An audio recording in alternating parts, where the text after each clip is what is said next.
Jacob was going to die soon. His brain was cooking, his tongue was black and swollen. Still, he heaved his exhausted legs across the burning sand. Maybe, just maybe, his uncle's house would be over the next dune.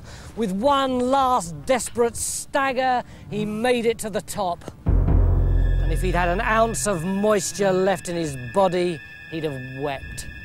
Just sand, mile after mile of the stuff. He was doomed.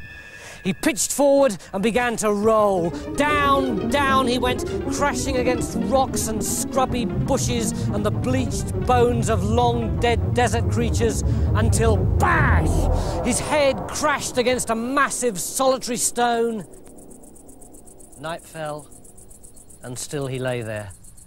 Then, blam! He woke with a start. Someone had switched on a huge searchlight, a massive beam of white light that burnt straight out of the heavens and rocketed right down to the sand. And there were figures moving up and down inside the beam of light, like it was some huge glass lift in the biggest, tallest shopping mall in the entire universe. And the figures had got little gold bands on their heads and massive white wings, and they were wearing these white silk pajama-y things. Angels! They were only angels. And as soon as they got off the bottom of the lift, pop! They turned into ordinary people, shopkeepers and fishmongers and peanut sellers and things. And they started wandering off to do their shopkeeping and fishmongering and stuff. And as soon as they got off the top of the lift, pop! They disappeared into 20 million kilowatts of multicoloured light, which was exploding all over the sky to the accompaniment of the sound of 17 symphony orchestras. And although the noise was deafening, Jacob could still hear his still, calm, powerful voice, as clear as day, saying, "Jacob, I am the God of your tribe. If you worship me as your only God, you need have no fear, and you will become the leader of a great nation." Then, boom! The whole sky exploded into a trillion tiny dots of light, which hurtled away from him towards the far ends of the universe.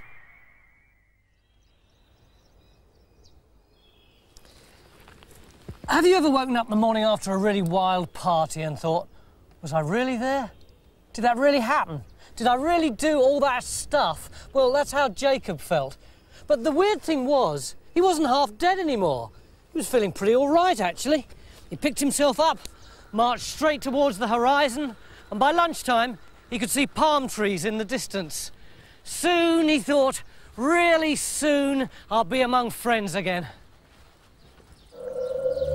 But he was wrong. He limped into the little frontier town like he was an alien from the planet Tharg. Mothers snatched their children and dragged them indoors. Old men spat on his shoes. Bartenders slammed the doors shut and put up the close sign. What a weird-looking place this town was. Creepy-looking temples to fat-bellied gods with 17 heads. Miserable-looking slaves shuffling through the town in chains. But Jacob didn't care. He'd just seen the most beautiful sight in the world. A rusty old tap dripping beautiful, clear, fresh water. He spat the dust from his mouth. "Get your stinking hands off that tap." He was surrounded by mean-faced looking men with knives and chains and a serious attitude problem. "Please," he croaked, "I've been in the desert for 10 days. Let go of that tap, or I'll break your fingers off and feed them to my puppy," said a particularly vicious-looking man with a particularly vicious-looking dog. Well, thought Jacob, I either die of dehydration or I'm clawed to bits by a pit bull terrier. At least this way I won't die thirsty. And he turned the tap full on and took a huge gulp of water.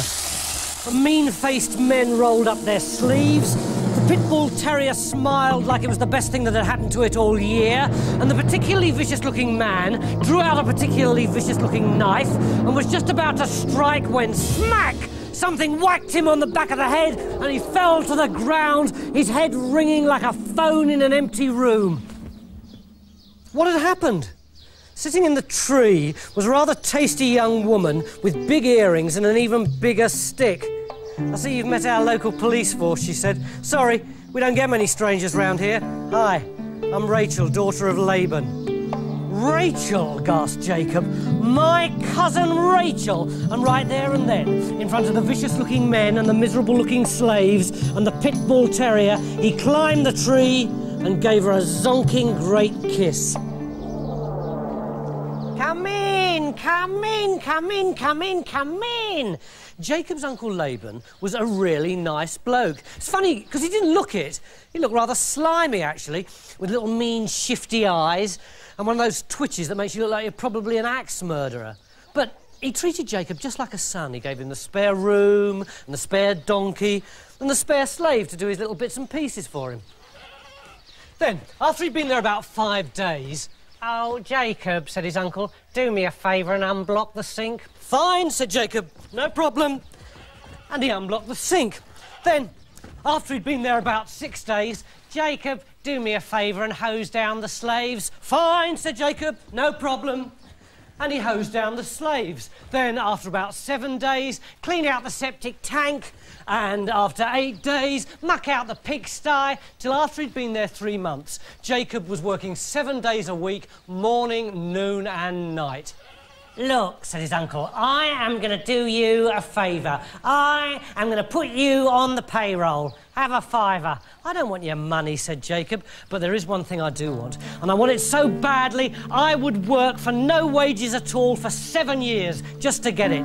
It's my daughter, isn't it, said Laban. You want to marry her? Oh, you guessed, said Jacob. Of course, said Laban.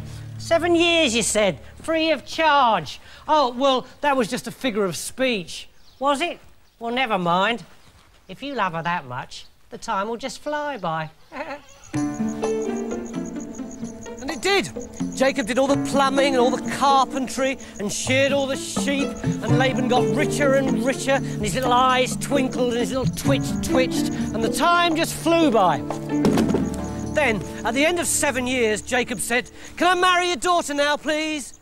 "Yes, of course," said Laban.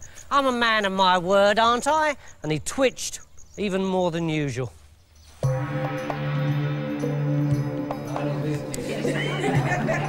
So there's this big wedding in this temple full of all these weird gods with 17 heads and stuff, and the bridegroom's wearing his best suit, and the bride's got this pretty dress on and this pretty white veil over her face, and everyone knocks back the booze and stuffs wedding cake down their faces. And after about 5 hours, Jacob picks up the bride and they stagger off to bed. Next morning, Jacob wakes up with this thumping great headache. And there, cradled in his arms, is his brand new wife. Tenderly, he lifts the veil to give her a kiss. Mistake. Big mistake. It isn't Rachel at all. It's her big sister, Leah. "Oh, I'm sorry," he said. "I thought you were, You thought I was what, darling?" said Leah. Actually, come to think of it, Leah was a bit tasty. He'd never really noticed before. I thought you were asleep," he said. "I was, but I'm not anymore," said his new wife. "Now, how about that kiss?" 2 hours later, Jacob marched into his father-in-law's. "What?" said Laban. "Rachel? You wanted to marry Rachel? Well, you never said, did you? You just said you wanted to marry my daughter. Anyway, I couldn't let you have Rachel when I'd still got her older sister on my hands, could I? I'll tell you what I'll do. If you work for me for another 7 years, free of charge, you can have Rachel and all. Don't worry, the time will just fly by." And it did. Jacob milked all the camels, morning, dug all the ditches, sheared even more sheep, and Laban got richer and twitchier, and the time just flew by. Till, at the end of 7 years, Jacob said, "Can I marry your daughter now? Your daughter Rachel? Rachel?" "Yes," said Laban. So now Jacob really was the happiest man in the world. He got 2 beautiful wives, Rachel in one little house and Leah next door.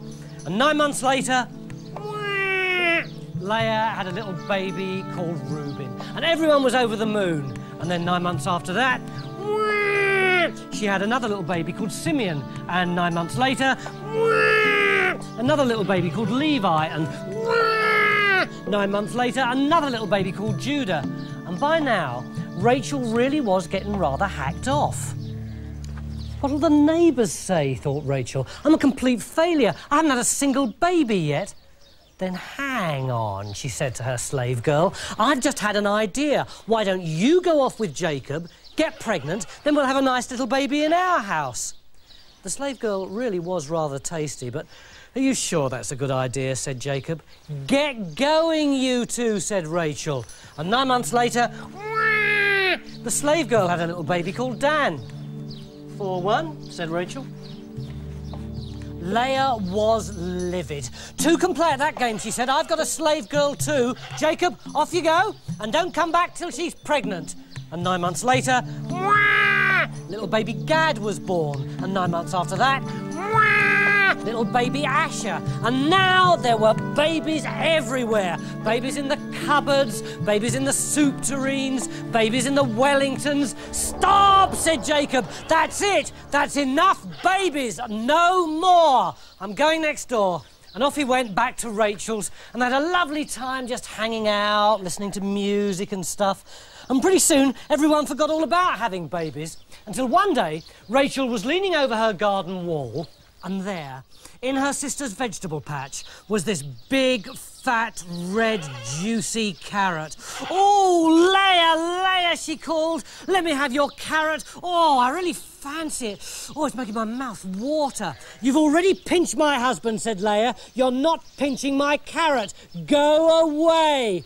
Look, if you let me have your carrot, said Rachel, I'll lend you my husband. Honestly. Jacob, off you go. Go on. And 9 months later, Leah had another little baby called Issachar, and 9 months after that, she had another little baby called Zebulon, and now there were babies in the bath, babies hanging from the rafters. No more babies, said Jacob. No more babies. That is an order. But then, and I don't know if it had anything to do with her nibbling on that carrot, but Rachel's belly started to swell, and it got bigger and bigger, and 9 months later, another little baby was born, and it was her pride and joy, and it was Jacob's pride and joy. Joseph, little Joe. And this baby was going to cause one heck of a lot of trouble.